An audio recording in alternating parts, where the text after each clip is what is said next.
Listen, when the people who claim to be the owners of Lagos tell every other person to leave Lagos State for them, I don't usually blame them. I just laugh and blame the government because the government are the architects of that problem. Why is it that despite the fact that Lagos State is the smallest state in Nigeria in terms of landmass, 3,345 kilometers square, 12% of that square is made of lagoons, yet it is the most populated state in Nigeria? Why is it that despite the fact that Lagos State, in a manner of speaking, is not the richest state in Nigeria in terms of natural resources, generates the highest revenue in the country per annum? Why? I will tell you. It is because the government of the day, through Machiavellian manipulation and gumbo diplomacy, handicapped every other region in the country in order to favor Lagos State. They handicapped every other region to make Lagos State attractive at the detriment of every other region. The government is aware that a particular ethnic group in the country are predominantly known to be businessmen, and business is useless without import and export. So at the end of the day, they shut down all the seaports closer to them so that at the end of the day, you will go down to Lagos State and do account. It is like walking in another region and going in another region to submit. That is it. Because in elementary economics, we were taught that nearest to seaports facilitate nearest to companies and industries so that you can generate revenue for the people. Because closeness to the seaports will lead to export of what has already been produced and import of raw materials needed for production. That is why Lagos State is overcrowded, despite the fact that it is the most smallest state in the country. The government of the day shut down all the seaports in the country so that they can make Lagos State attractive. Who are you deceiving? Listen, why was the capital of Nigeria moved from Lagos State to Abuja in 1991 by Ibrahim Badamasi Babangida? Because Babangida was scared of his life.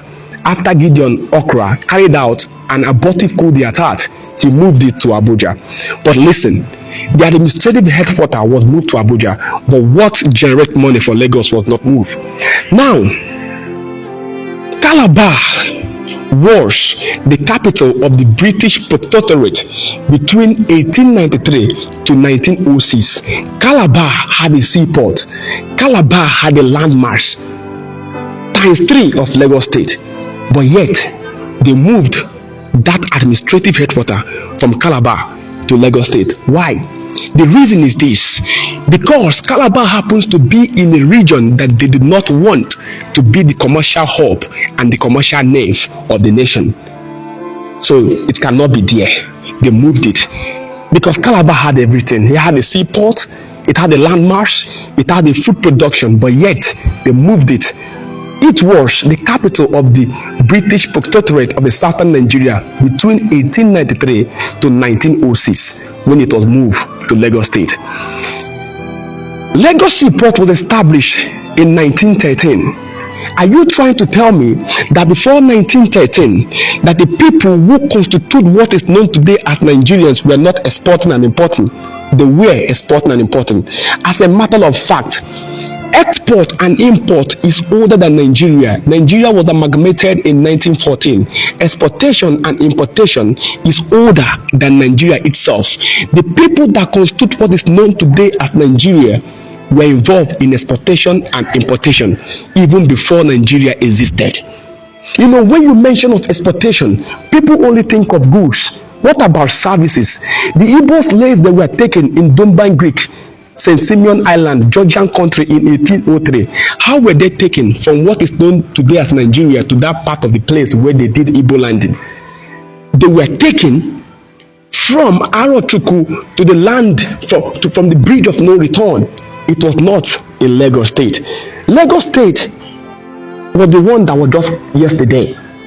The place that was predominantly occupied by the people known as Iworis, fishermen. It was never attractive. Never attractive. When they moved the capital of the British protectorate from Calabar to Lagos, Calabar failed. They shut down the seaport in Calabar. Calabar was no longer productive. Today, when you ask a Crossiverian, what is Cross River known for? They tell you tourism. Tourism. Nonsense. They tell you that they have the highest street party. What is tourism compared to a region that had a seaport that was shut down? Take the seaport away from Lagos State. Take the international airport from Lagos State, and it will be nothing but a tourist center, and it will not even be as attractive as Ubudukato Ranch. It will not, because there were seaports in Calabar, there were seaports in Warri, there were seaports in Port Harcourt. That is why it is called Port Harcourt. The Southeasterners who go there to do business called it Iwacha, and then they will say, let us go to the port that belongs to Harcourt, because Harcourt was the British colonial governor who was in charge of that port. That is why it's called Port Harcourt. That is why I frown at people when they call it PH. You call it Port Harcourt to remind the people that it is a port that is there. People were transporting goods and services from Boni. People were exporting and importing from Okrika and the rest of it. But they shut down all those seaports in order to make one particular region attractive. Where do you think that Mace Lesser came to stop the killing of the twins in Calabar? Hope Waddell, where do you think they came from? You think they came from Lagos Seaport? Lagos Seaport was not established in 1913. The people has been moving. Slave trade is a means of transportation, export and import. When you move human beings from a particular region to another region, it is export and import, because during the slave trade, human beings were regarded as goods and services. So do not deceive yourself. We know what the problem is. We know.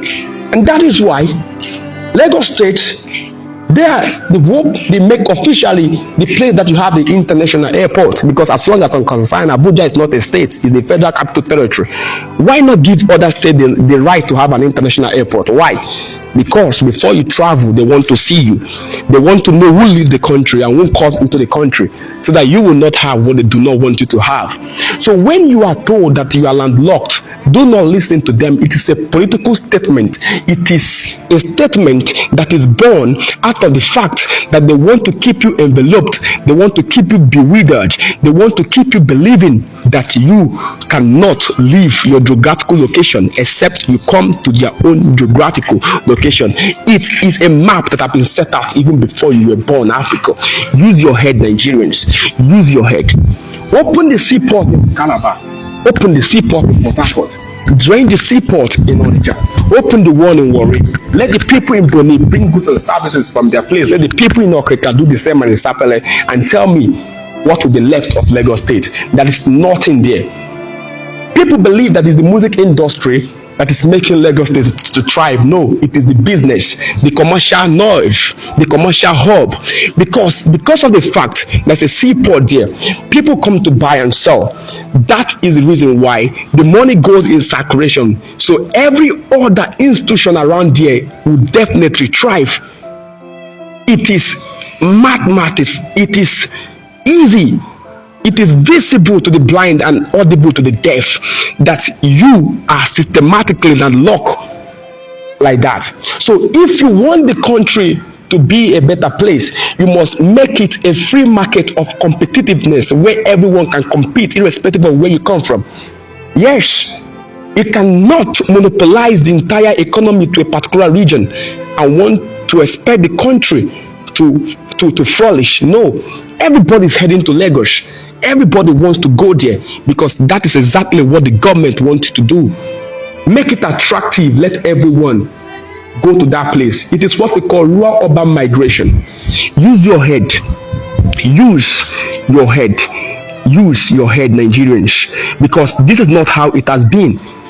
This is not how it has been. Before 1913, people have been exporting goods and services, but they shut down all those means in order to landlock you and make you believe that you are landlocked. This is a political statement. You have to start asking questions and start seeking for solutions also. For Wisdom Africa, Wisdom Nigeria is the principal thing.